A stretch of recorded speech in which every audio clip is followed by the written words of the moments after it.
This is More Than Before with Nathan Cook. Hey everyone, welcome back. My guest today is a man of disciplined habits. He calls himself a self-help junkie, and I can relate with that. When he sets his mind to learning something, he schedules it and then he maniacally goes about mastering it.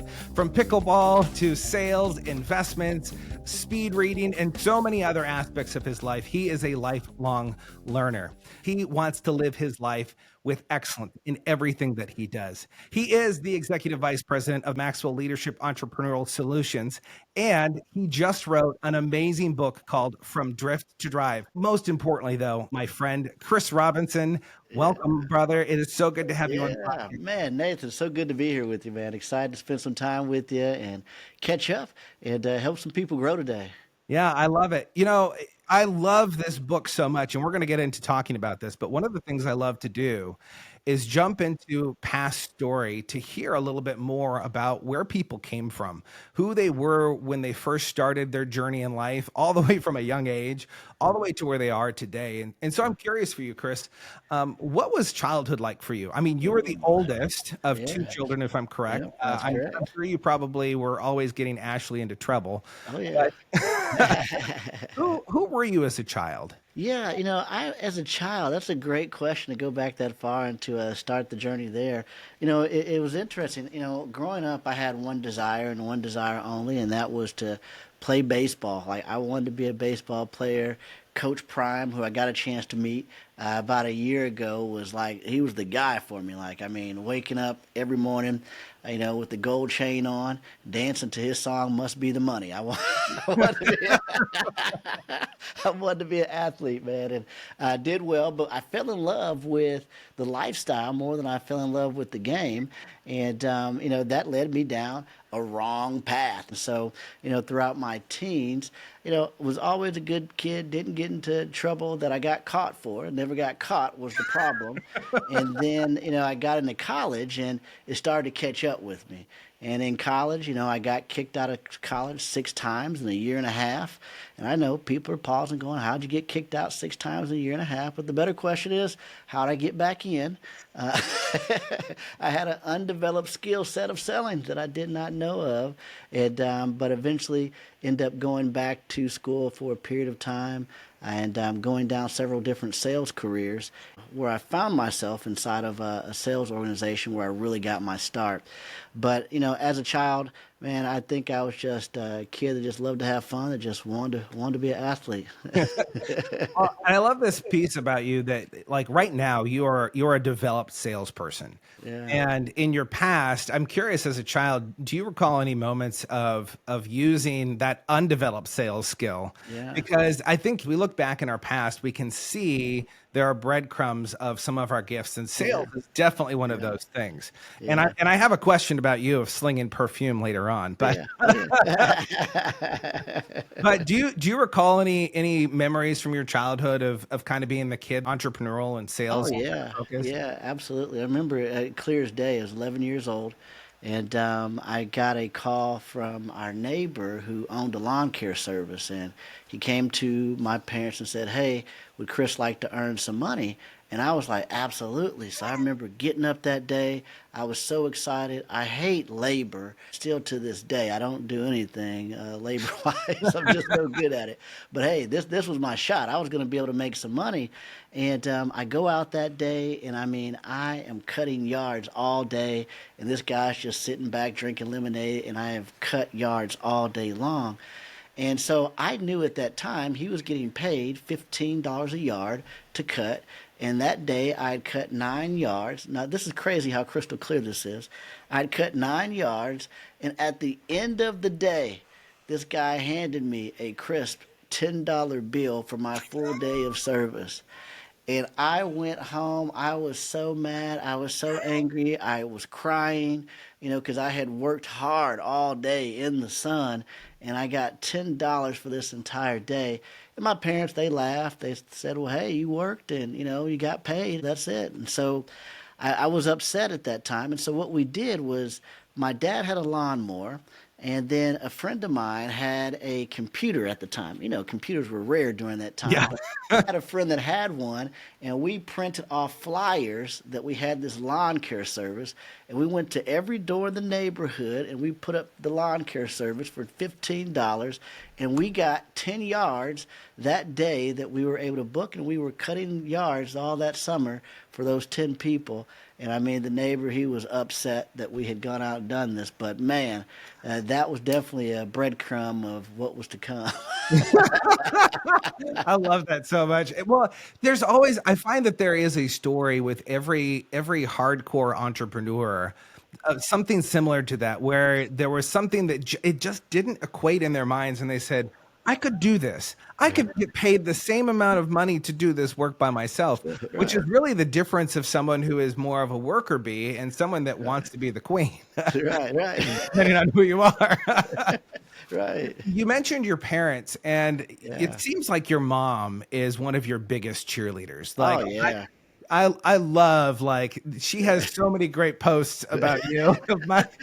He was on this channel this morning. Go see it. Oh, he just got this promotion. Look at the, like, there's and I love that you talk about baseball too, because there's a really cool picture of you and your son teaching your son baseball, which I think is cool as you kind of loop that around, Yeah. with talking about Coach Prime and his focus to be the best player, then moving that transition to being the best teacher possible. Right, yeah. I'm curious, what were some of those early childhood lessons that you gathered from your mom or from your dad, or for both? Yeah, well, I think, my dad is not as vocal as my mom. He's not on social media, could care less. It doesn't, won't say a word about it. But he gave me the greatest gift that I think you can give a kid, is that do not have one recollection of him ever complaining about work. This was a guy that went to work every single day, was a welder, came home, tatted T-shirts from the Sparks every single day, worked, 30 years for General Motors on the line, welding, and retired. But I have zero recollection of him ever complaining about work. And all I can remember is him day in, day out going to work. So I think about him and work ethic and how that's transferred for me. My mom, on the other hand, very verbal, very verbal. And I mean, she was really a make it happen person, so we didn't have a ton of money growing up, but if she needed to make a way, she would make a way to be able to make things possible for myself and my sister, and always figured it out. Always figured it out. So she's got this great ability to just figure out how to make things work.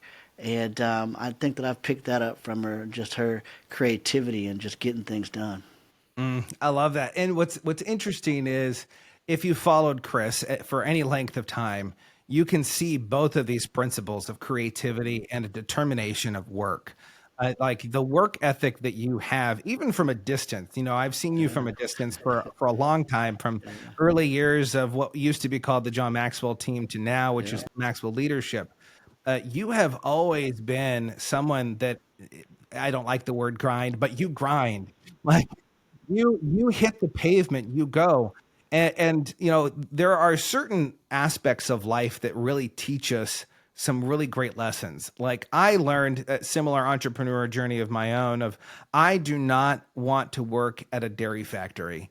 There's just something about coming home with sour milk all over your body that you can't wash off that just makes you say, you know what, I want to own my own business. What were some of those kind of offshoot jobs that really taught you some really good lessons? Like I know you talk about slinging perfume, but you've slung a lot of things in your life, from futons and Hey, you name it, man. I've sold it. Futons, furniture. I mean, gosh, every sales job you can think of. I've done insurance. I've done stocks, bonds, mutual funds. But each one of them really led to building up to to what I do today. If we go back to the perfume in Cologne, that was after being kicked out of college. I had read this ad in the newspaper that said, "Do you like to travel? Do you like adventure every day? Would you like a unlimited income potential?" I'm like, yes, yes, yes. I go inside this place and I get the job the same day, and I'm excited. And I go home and I tell my parents, "Hey, I've got this new job. I'm going to be traveling around the state." And they, "What are you doing?" I was like, "Selling perfume." And I got this box of perfume. And I got to sell. And, we would go out every single day, and you would get a brand new box in the morning. You would go out, you would sell throughout the day, then you would come back with cash, is how it was done during those days. And you would bring whatever resources you had back, then you would get paid your commission, and then you would come back the next day. But something interesting happened that really shaped me. One, just the ability to go out and hunt on a daily basis. I mean, that was critical foundation that I didn't know what it was doing for me, and being able to interact with any type of person, just walking up to them on the street and engaging them, whether it was walking into a business, walking up to people outside in parking lots. It was just sales in its rawest form. But one of the things that they did that really shifted everything for me was that before we would go out every single day, we would come in, and there would be a sales meeting, and we would read from Napoleon Hill's Think and Grow Rich. And there'd be a motivational pump up, and then we would go out and we would sell. What I didn't realize, that was really my starting journey to personal growth and development. And that was actually the first full book that I had ever read in my entire life, was at 19 years old after getting kicked out of college. That was the first full book that I read. But that was really the jumpstart to personal growth and development, and really paved the way for me in every other sale that I would do. I love that. That's so good. And so many people have a similar story. People who get on the self-help junkie bandwagon. There really is that story. Like for me, it was a John Maxwell book, was one of the first books that I actually read cover to cover. And I was like, wow, this is pretty good. I went through high school. I graduated high school. I actually, I don't know how I graduated from college, but I did. And, it's just fascinating that when you learn to love learning, that's when things start to shift. And for you, I feel like you've always kind of been a lifelong learner. It's taken a shift in how you take in information. Yeah. There was a moment in your life. I love how you talked about, maybe you got into some things and, luckily you didn't get caught, but maybe it wasn't good that you, Right. There was actually an interaction that you had with a judge that changed your entire life. Can you tell everyone about that? Because I think that's a really powerful story and a shift in your story. Yeah, it was a shift. And I wish that was the moment that just like changed everything. But being, just what's the term for it? A knucklehead. It just didn't, but it was definitely a preemptive moment. And so I came before a judge in, I don't know the year, but this was when I was going on my second DUI. And so I had got caught for driving under the influence, I believe at age 20 or 19, and then right before I turned 21, I'd actually got a second DUI for driving under the influence. And so, I honestly, I thought that I was really on a path of one of two things: dead or in jail. And, I didn't have a very far vision for my life. I just wanted to make some money, and I just didn't see myself living a very long life.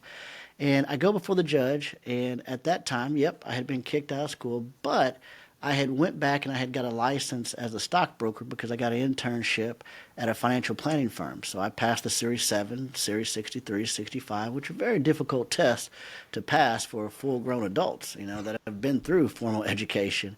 And I get in front of the judge, and he looks at me and he says, "Well, Chris," he goes, "here's what I'm going to do." He goes, "You're not a dumb kid, because you've passed this type of testing, and this is a very difficult type of testing to pass."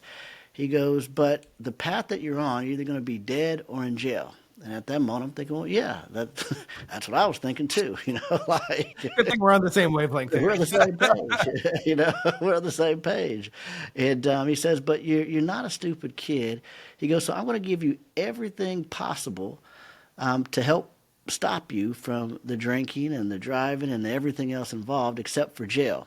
And so he gave me everything. I mean, fines, probation, SATOP, AA, a blow tube on the card where I had to randomly blow into this tube, or it would notify, the probation officer, everything. And, that became a window for me to, stop in the behavior that I was interacting in. But it didn't stop that day, but it was definitely a stopping point. Now, about 6 months later, I found myself drinking again, but I wasn't driving, so it was okay. And I was out at a party with my girlfriend at the time, now wife of 22 years. And, afterwards, we get stopped by the police. But this time, she's driving, and I am sitting on a curb in handcuffs, and I'm just going, well, this is it, going to jail. And sure enough, in that moment, the police officer heard, there was a friend of her sister's that heard her sister's name get called over the intercom, and the police officer said, hey, I know her, let her go, let whoever she's with go, and let them get a ride home. And it was in that moment where I said, oh man, this has got to stop. And so, from that point forward, that's when I said, hey, this is over with. And I haven't had a single drip of alcohol since October of 2001. And so that was really, the judge was the impetus, but that final action afterwards, when, you're at that point of sick and tired, and you come that close to life changing forever, that shifts things. Well, and even within that moment of the voice over the intercom, there's that divine intervention that happens within there. Right. Yeah. And that's one of the things I love about God is like, you know what? I'm just going to let you keep going. I'm going to send some people along your way. I'm going to try and warn you. Right. I don't remember who it was, but I heard someone once say, God talks to us in two different ways. He talks to us either with a feather or with a 2x4. Right. And for some reason, God loves to use that 2x4 on me. Right.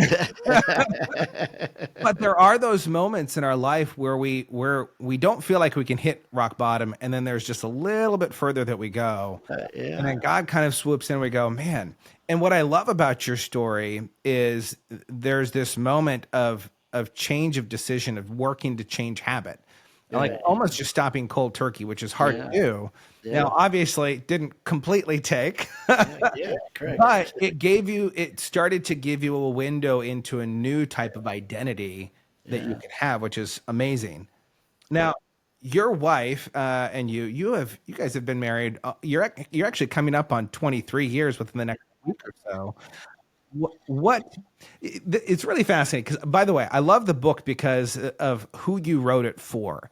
The fact that you wrote it for people who are achievers, high drivers, go-getters that kind of take their foot off the pedal at some point because they go, I think this is good. I'm doing good. I don't have to worry about it. I'm curious about this though, because with a high driver, it's really easy to get so immersed in what you're doing that we can kind of forget things. Yeah. Like I remember in college, going to college and forgetting about 6 months in that I had a family at home. Right. My mother, still remember, she picked up the phone in college. She said, "Are you alive?"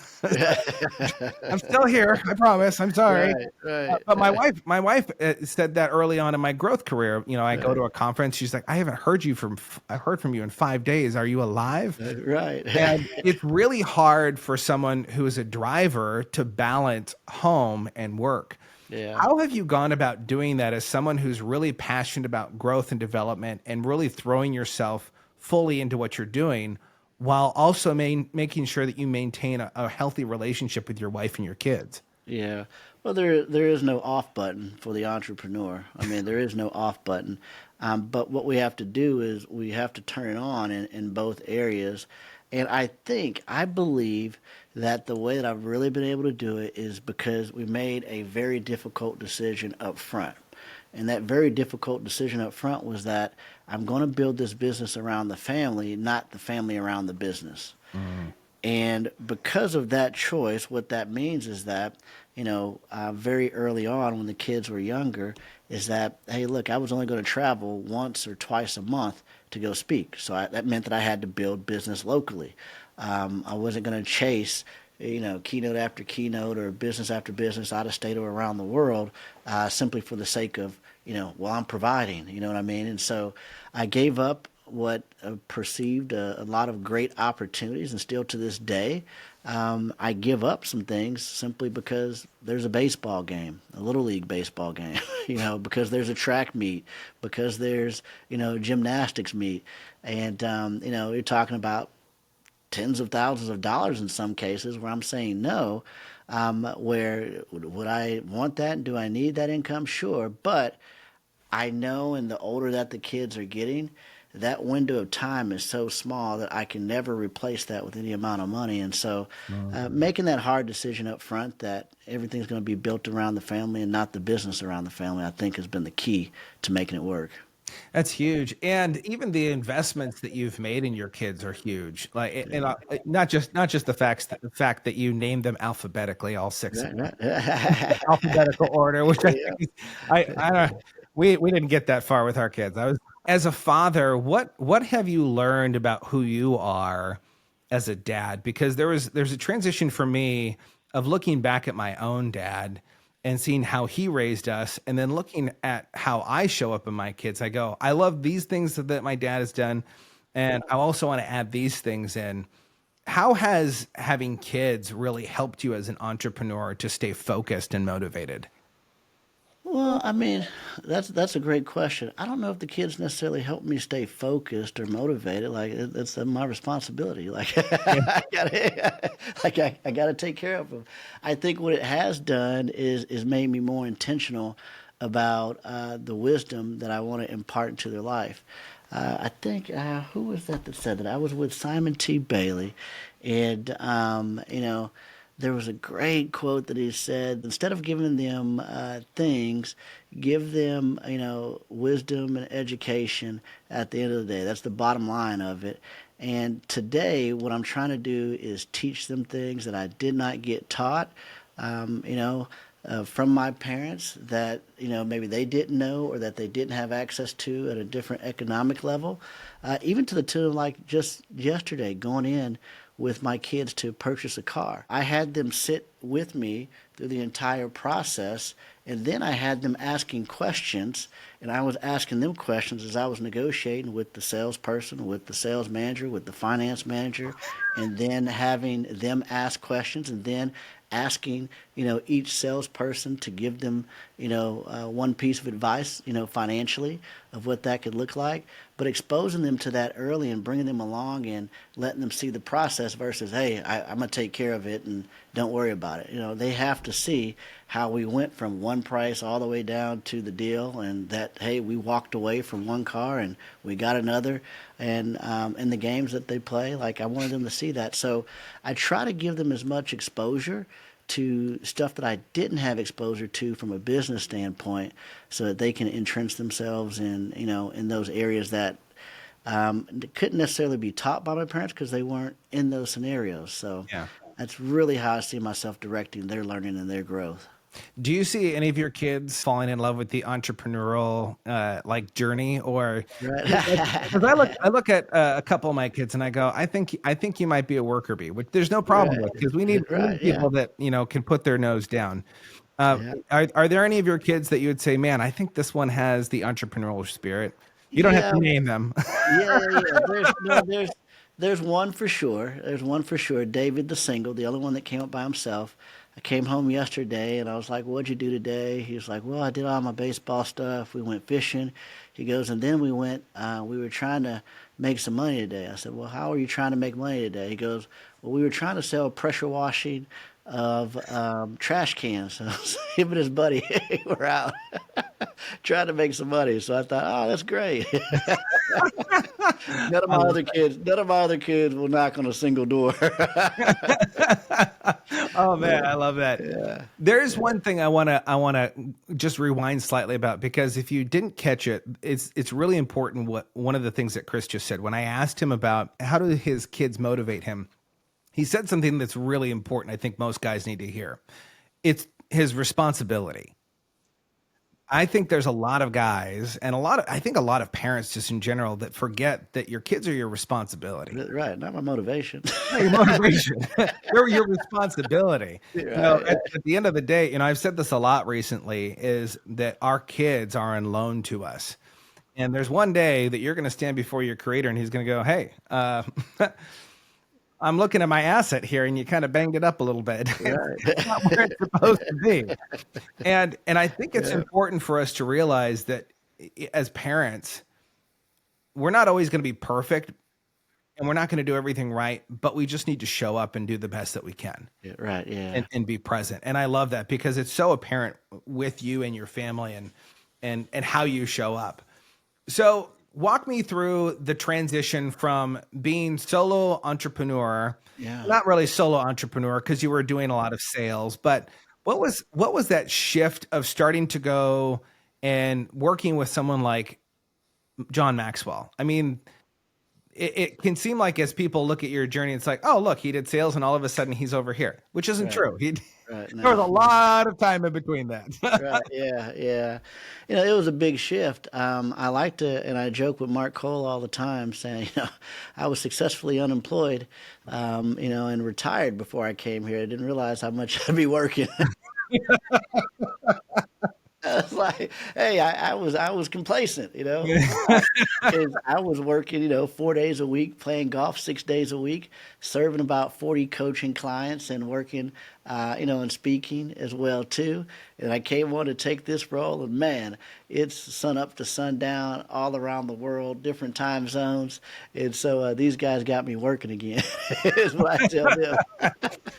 But being a solopreneur, I love that. Just because I controlled all of the schedule, all the things that we're doing, working with Maxwell Leadership, I still have that autonomy, but now there's the responsibility to serve a large body of people. And so every interaction represents the company and the brand. And so whether that is answering messages through Facebook Messenger, text messages, because I give out my cell phone number to every single member of our mentorship team. If there's a problem, hey, I want to be there to service it and help people grow. And so that's expanded, my scope. But it's also, expanded my reach as well too. So that's what's been incredible about the role, is just that there's hardly ever an airport that I go to, and there's not a city that I can't go to where, I connect with another team member. It's true. And unfortunately, you've been around Roddy Galbraith for so long that now you're getting selfies with everyone. Right. Correct. You're a very well documented man now. Right. That's correct. So there are moments in life where we say, I'm never going to do that. Yeah. I'm never going to speak on stage. I am never going to own a business. I am never going to go into sales. That's a fun one that I always like to hear people say. Yeah. I am never going to write a book. Chris, I know I heard you for a number of years. Yeah, I just don't want to write a book. I don't need to write a book. Right. There was a moment through this process, that you kind of got placed into where you realized one of your values wasn't in alignment as you were starting to go down this path of not even, you didn't even know you were going down authorship. Right. Yeah. Tell everyone a little bit about that shift of going, you know what, maybe I do need to write this book. This is an Right. important thing that I need to get out. Yeah, it really was. Like I when we started the process of this book, I did not have an intention of, writing a book 12 months ago. I was actually going to just go kind of meet with this consultant, sit in this, 3-day program on selling books, writing books, just to see if it would be a fit to bring to the masses of Maxwell team. And throughout the process, they engaged me in it and asked me to go through some of the steps with it. And, who would I write a book for? And I was kind of split, because there's like, well, I don't want to write a book, training people to be a coach, speaker, and trainer. And, well, I don't want to write a book that's completely off target for Maxwell leadership. I need something that would serve the coach, but then the coach could then go and serve people with. I need there to be a through line, not just writing a lead generation book for, certified coaches or anything. And, we played along in the process, and they said, well, hey, what would you like to, if you could solve for it, what would you be most passionate about? I was like, I love, helping people that are underperforming and, really just getting people back on track. And then so we began to kick around this whole idea of underperformance. But then as you dig deeper with the group, and the power of a group is so incredible, we begin to really look at what's the root cause of, underperformance. And that root cause is complacency. And oh my goodness, my stomach glue. We fell in love with the process of like, nobody's talking about complacency, but it's a silent killer. And they said, well, okay, well, that's the problem, but how do you help people overcome it? How have you overcome it in your life? I said, all right, well, think about it. That next morning, I'm sitting on a bench, waiting on an Uber, and then boom, I've just thought about several instances in my life, just one after the next, and every single one of them had the same 7 steps in each and every single one of them. I go back in, I pitch the 7-step framework on the board. Everybody goes, we've got goosebumps. That's the book. And I said, great. We're going to write a book, and it's going to be published here soon. And so I went to work on putting that together, and man, here we go. It's going to be live in people's hands soon. And I've been privileged to be able to read the first couple chapters of the book, and I don't say this lightly, and hopefully my audience understands this, is that I don't recommend a ton of books. There are books that I think that are good, and then there are books that I think that are great.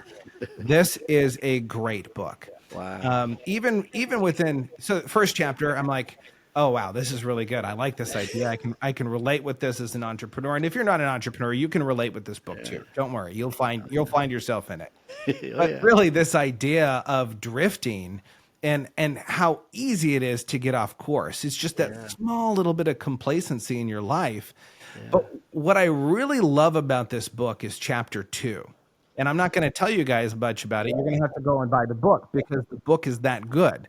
Not only do you get the book, it also has the assessment in chapter 2 for where you are in your complacency. There, and that's one of the things I love about this book is it's not just, Chris, you're not just a theory guy. You are application. And one of the things I've heard you say, and I love this, it's learn a little bit, do a little bit. Right. A little bit, do a little bit. Right. And I think everyone listening right now really needs to hear this, because this is what I find with most entrepreneurs and most people in life. Learn a lot, learn a lot, learn a lot, learn a lot, learn a lot. Right. Do a little bit, learn a lot. Right. And usually that's about like 8 years down the line where they decide to do a little bit. Right. I mean, I have you noticed this too? I think a lot of people focus a lot on the education side and less on the implementation side. Why is that so important to make that shift for people nowadays? Yeah, it's important to make that shift because action answers questions. You see, you can read an entire map to get from where I live to where you live. I'm in South Florida. Where are you at, Nathan? You're Portland, Oregon. Portland, Oregon. All right. I can look at the map all day long. I can take an airplane there. I can take a car there. I could take a bus there. I might be able to get a train halfway there, then have to get on something else. I could do a lot of different things to get there. I could do all that research in the world, but at the end of the day, I'm still going to be sitting right here in Florida. And so what a lot of people do with their goals is that they do this research and think that that research is translating into being prepared. And you're never 100% fully prepared to do anything. But when you begin to take action, what happens is there's power in that.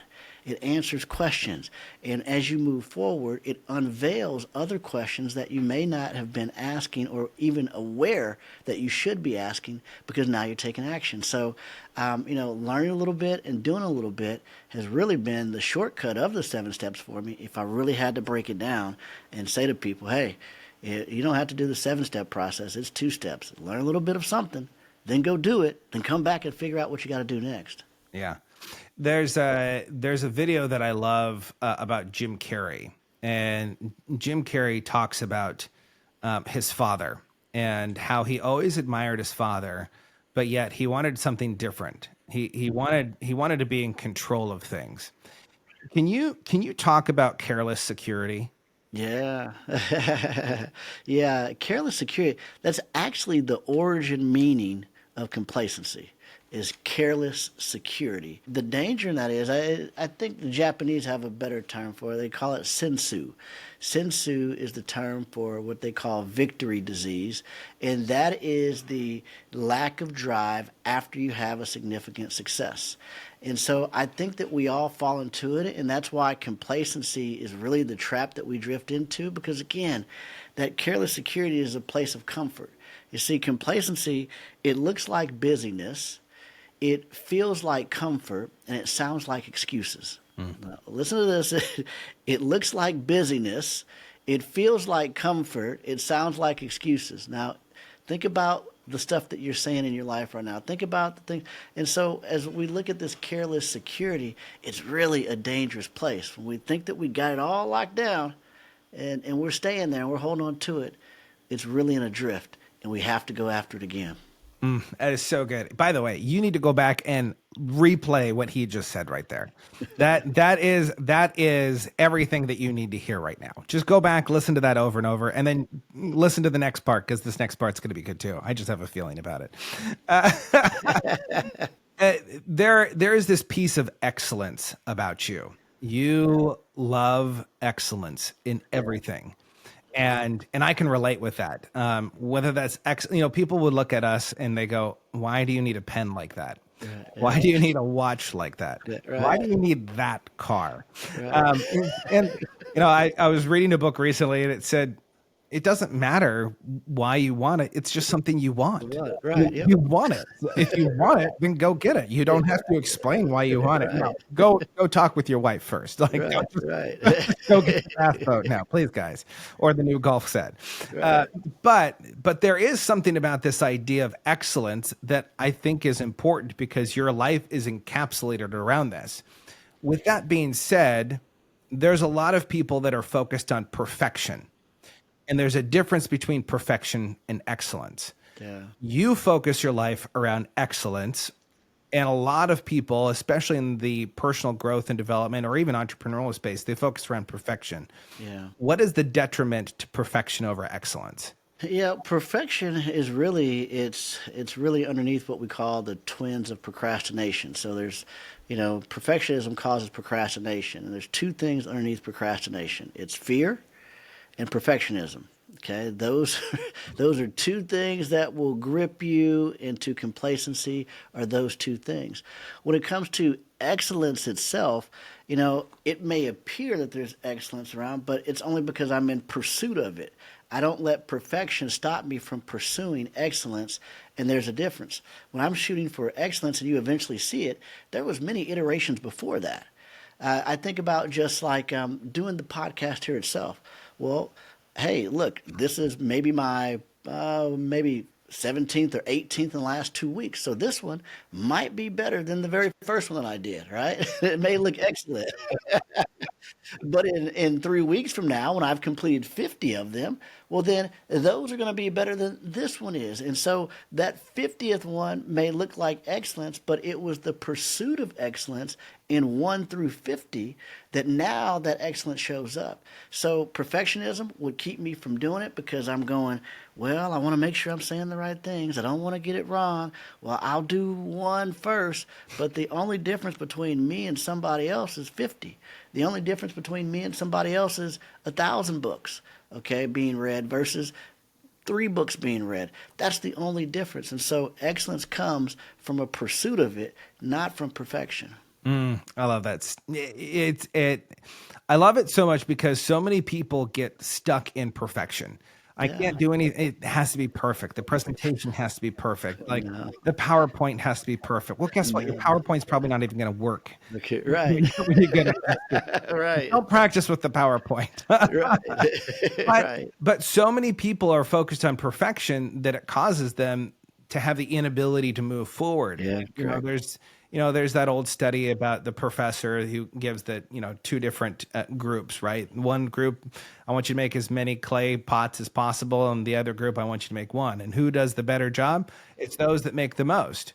Right. And failing forward is a really important thing. Now, don't just fail. Don't just keep falling in the same place. You gotta inch forward a little bit at a time. Yeah, correct. Chris, with this idea of going from drift to drive in your life, what are outside of the book? Because I want people to go and read the book, and truly, I want you guys to get this book. I cannot tell you how good this is. It is a really good book. What are some times in your life where maybe you didn't realize at the moment, but you started to drift because of complacency? Yeah. I can say it happens in our finances from time to time. Like, when I started in this business, it was like, oh my goodness, I've got to watch every single penny. I've got to make sure that everything I invest in, I get a return back on. Like, oh my, am I going to have enough airfare to get there? And how many roommates do I need to have in this room to go to this conference? And then you get beyond those things, and all your needs are met. You've got savings, you've got these things, and what happens is you begin to lose vision. And I'll speak specifically to myself. You begin to lose vision because you've captured these things that you've had in your vision, in your dreams. The bills are paid. You got some savings. You got some of the significant things that you wanted. The watch, the cars, all that stuff. And then there's still a fog that comes after clarity, after you've achieved it. And so it's really getting that crystal clear clarity every single time. That helps keep you driving in that way. So it happens in my finances. It happens in my marriage. It happens with my kids. It happens in all these different areas of life.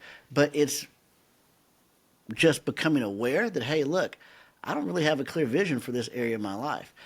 It's what am I doing? When was the last time I really went back to kind of tune up that specific area of my life? But it happens because we cannot really fulfill. And I used to teach this all the time, and this is the worst teaching you can possibly do, is I used to teach people all the time. And I taught it with passion, Nathan. I would teach, hey, you need to set 5 goals in 5 areas of your life, and in your faith, your family, your fitness, your finances, your this, your fun. And now I've got this board. I've got 5 things in 5 different areas. There's 25 goals up here. And now you're like, what do I do? What do I do? It's a terrible idea. It's a terrible idea. What's that one thing that you need to move towards? All right. And then, okay, well, hey, I've got this one goal in my finance. I've got this one goal in my faith. I've got this. What's one? And then out of those 5 that you have, what would be the one big one that you really want to go after this year? And so for me, I have complacency everywhere in my life. Just like everybody else, it's identifying when it's there, and then not just identifying it, but doing something about it. That's so good. Identifying it, doing something about it. Now, Chris, one of the things that is truly remarkable about you is, and you may not see that. I find that people that don't think it's remarkable are the ones that don't think it's remarkable, but there are a lot of people that are just stuck because they are afraid to step out because of what people will say, what people will think. You and I both know that that's a falsity. No one's thinking about you. Trust me. As soon as people leave the conversation, no one's thinking about you. Maybe your wife. Why did you say that? How do you coach the person who just can't let go of that? Where they need to make the phone call, but they're afraid of losing out. They're afraid of looking stupid. They're afraid of, fill in the blank. How do you coach someone to let go of the self-image that they think everyone else is holding of themselves? Yeah, well, I think that is very difficult, and I wish there was a single answer to just really get somebody over that, because what you're really talking about is imposter syndrome. And I addressed that in the book. Where we say that imposter syndrome is where your need to impress is greater than your need to progress. So your need to impress, which it's all about you, is greater than your need to progress. And I believe that one of the greatest decisions that I made in my life was when we decided that I'm not going to care what my path to success looks like to anybody else. Now, what that meant for me at that time was that after I had come out of a successful sales career, I started 2 businesses that failed quickly. And at that point in time, I was still living like I was making that great income before, and I was out. I mean, out of money, out of time, out of everything. And I had to make a choice. I could either go back, get a secure job, Careless security, right? And I can hold all the stuff that I had, or I could begin to let stuff go. So what that meant for me is that I had to return a BMW. I had to return a Hummer.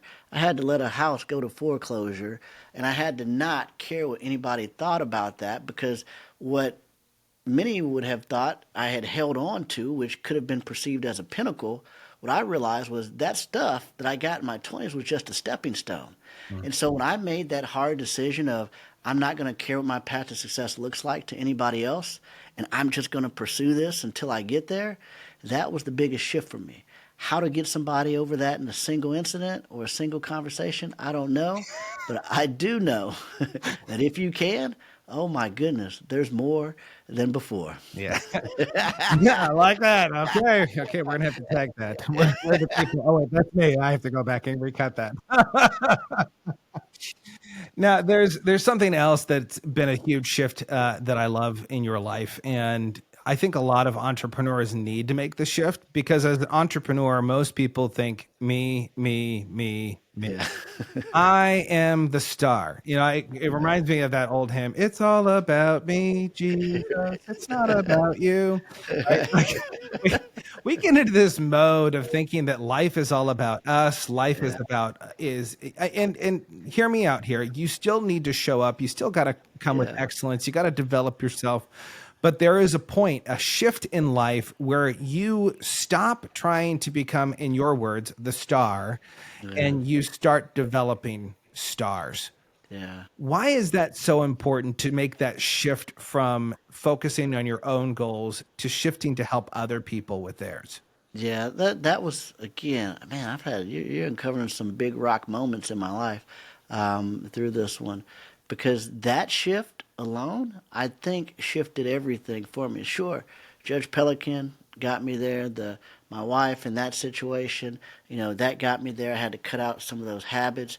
But then, going into a sales job, it really is about me. And I'd love to tell you I had this mentality the whole time, but I'm just like everybody else. I wanted the money. I wanted the title. I wanted the cars. I wanted all the stuff, But over time, that shifted as I began to really study John Maxwell's principles. And it was really with the law of the lid that shifted everything. In the book, The 21 Laws of Leadership, in the first chapter, the law of the lid, it shows your life with your dedication to success. And there's a graph that shows that, hey, this is your overall effectiveness. If you really get good at your job, this is great. You can, excel, you can get paid, awesome. But then there's another graph on there on page 6. The page on graph 6 shows that if you increase your leadership ability, and then now you combine that with your dedication to success, your overall effectiveness increases significantly. Now, when I looked at that, something hit me. I was so focused on being the star, and I would be valuable to the organization. But if I became the star creator and I was the person that can now replicate my skill, which is why so many people struggle and so many organizations struggle with leadership, is they take somebody really effective at the job and then they say, hey, you're the manager, you're the leader now. And then that person has no leadership skills and they have a problem because they don't know how to transfer that skill set. And so I said, man, if I could become a person that could transfer the skill set, and I go from being a star to the star creator, I become a lot more valuable to the organization. And when I made that shift, my sales results went up, my team sales results went up. I attracted better people to the team and to the organization, because my goal wasn't just about my paycheck. It was about getting people to the next level. And when you shift to that, life gets better, 100% better. I remember back when we were in Guatemala back in 2013, John said something. It was the first time I had ever heard him say it, but he said, when you've tasted significance, success will never satisfy. It's the same. Yeah. It will never be the same. I still remember being in the room when he said that, and I thought, man, that's really good. I want to live my life with significance. Right. Here's one of the shift pieces that I think a lot of people miss, is that in order to be significant in other people's life, you do need to have some success. Correct. And that's I think a lot of people, and I love the idea of shifting and making sure that you're focusing on significance, but you also got to focus on that success piece. Right. And when you say, and I love that you say this, my first motivations for what I was doing were not the noblest of intents. It was I want to make money. I cannot tell you how many clients I have that I work with, and I say, they say, well, I want to make more money. And I'm like, that's great. And they're like, well, and then the reason I'm like, no. You don't need to tell me why. Right. Don't justify why you want that Right. kind of income. Just say you Right. want it and own it. Right. I I want to spend $1,300 on a Mont Blanc pen. Right. Okay, Yeah. so work Right. your way to do that. Now, don't go out and buy it. You don't be a knucklehead, as Chris would say. And go Right. work your tail off so that you can earn the right to have that. Right. How important has that shift been? Well, maybe even asking it this way. How would you encourage someone that maybe wants to have significance, but they are still stuck in that loop of not feeling like they have the success? They don't have the financial means to really pour into significance. Well, that's just a mindset. I can remember going back, and it's funny. I've got it right over here. A gentleman gave it to me because I shared the story before. But I remember very early on with Maxwell leadership, I had, got off to a great start. Was making a six-figure income. Bulk of this was really coming from one client that I was serving many employees inside the organization. Well, the partnership divided. They split. And so what that meant was I was gone, which also meant 80% of my income was gone. And I was focused on paying off debt to get reestablished, and I wasn't focused on saving. So on that day when that deal collapsed, I had $12 on this planet. I had $12 on this entire planet, the entire planet. And, I had a choice at that moment. I had 3 kids at the time, and I could go do what society encourages you to do. Well, go do what you have to go do, just to make some money to get by, which meant that I can go move some boxes overnight in a warehouse somewhere and build my dream during the day. I could go do something else, 50, 60 hours a week, and then go try to build my business on the side. And you could do that. And no shame to anybody that's done that or doing that, and that's fine. But I did not feel that I could be in integrity by, business coach by day, moving boxes by night. Okay, like I just didn't. I said, hey, instead of me spending 50 hours a week just enough to get by, what if I spent 50 hours a week to try to make that in 1 hour, a day, and it's the exact same hours. And so it was a mindset, and I remember sitting that day and going out to my driveway and just reading the entire day. I just read the entire day. And I imagined, well, how would I be feeling right now if I didn't have $12 in my account? How would I feel right now if I had $1 million net worth? How would I feel right now if I was driving the car that I wanted? How would I feel right now if money wasn't an issue? And it's an active choice that you get to choose, whether you choose to focus on the $12 that you have in your account right now or the $1 million that you have in the account right now. You're no different person, but it's a choice and a perspective. And so that day, I contemplated the goodness of life versus my current circumstances. So, for anybody out there that's wanting to make that shift, it's really a mental choice and just living out into that future that you want to become. We've kind of hit on a couple of these notes. I'm curious, how has faith helped you in your life? That, your relationship with your Creator, your Savior. How important has that been in your journey and making sure that doesn't drift, that you don't become complacent in that? Because that really is an easy thing to do. Yeah, that's a very easy thing to do. And I'm glad you asked that question. It sounds like, obviously we can openly talk about faith on this one. Every podcast I go on, we don't. You never know. You never know. But, again, another important decision. So after Judge Pelican, after the handcuff incident, that's where we found ourselves is let's go to church somewhere. We've got to do something different. And to be honest with you, I wish that I could take credit and say, oh, I just quit cold turkey. But what ended up happening in that particular scenario, this complete faith walk, is that, we gave our lives to Christ. We began going a different direction. We began going to church every week, reading the Bible every day, listening to sermons every day. I began to pray, God, remove the desire for alcohol from my life. Mm-hmm. Now, I would pray this every single day. Remove the desire. And then what would begin to happen is I was still out selling insurance at the time, and I would still go into bars to have sales meetings and to meet with people, and people would be drinking. I would literally get nauseous from the smell of alcohol. And I believe it was because of that prayer of removing the desire. You got to think, I was a everyday drinker. And so all of a sudden, for me to now get nauseous from smelling alcohol, this was absurd. And so, this was just awesome. And really, if I'm being honest, that was really the removal of having faith and that conversion and praying daily. That was really the impetus of overcoming that alcohol addiction. Yeah, and I love that you said read every day, pray every day, because I think a lot of people will focus on the latter. They'll focus on the pray every day. When there's nothing wrong with focusing on prayer, there's also something to be said about focusing on the Word. Get in the Word of God. Yeah. Because at the end of the day, it's faith by hearing and the reading of the Word. You have to sharpen yourself. There's a reason why it says to immerse yourself, to wash yourself in the Word every day, and the renewing of your mind.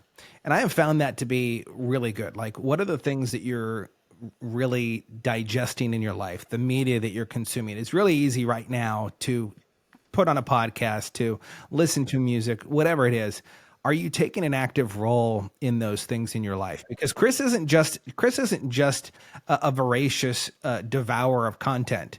He is very specific. He's very focused on the things that he is listening to and reading. Chris, I have loved having you on the podcast.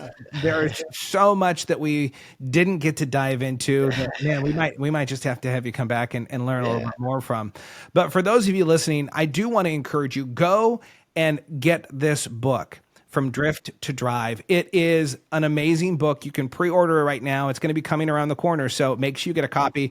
And by the way, if you get a copy, I'll put the link in the show notes here, but if you get a copy and you enter in where you purchased it, there are bonus materials that you can get with this book that are absolutely phenomenal. There's a great interview with Valerie Burton, who is an amazing coach. Go buy the book. I promise you, you will get so much from the book. Chris, I have one last question here for you before we kind of wrap up. You know, we've talked about faith, and I really love to land the plane here. You know, one of the things that I find really interesting, early on in your journey, you said, I couldn't really see far. I didn't have a vision for, anything greater for where my life was going. I was going to end up dead, or I was going to end up in prison. And I think a lot of people struggle with this idea of having a vision, a big vision. Yeah. And so I'm curious for you, just to go off the beaten path, what is the God-sized dream, the God-sized vision that you have right now that's so big that it would not be possible without God in your corner? What's that vision for you? That's simple. New York Times bestseller list. Half of 1% of books mailed out of the 4 million books each year, only half of 1% make it to that list. And so it's a tall order, but beyond that, it's really just impacting people, Nathan, and continuing to just walk in the doors that I've been able to walk into and add value to people, man. Like, I love what I'm doing each and every single day. I love the opportunity. I love who I have become, and I love who I'm becoming. And that's really, where my focus is just becoming closing that gap of potential that I have between my good and my potential. I love that. So good. Chris, thank you so much for being on the show. I know that this episode is going to impact some amazing lives that are out there. Go get the book. It's amazing. To all of you listening, like the episode, share it with a friend, because someone needs to hear something that Chris said today. So until next time, remember to be more, see more, and experience more than before.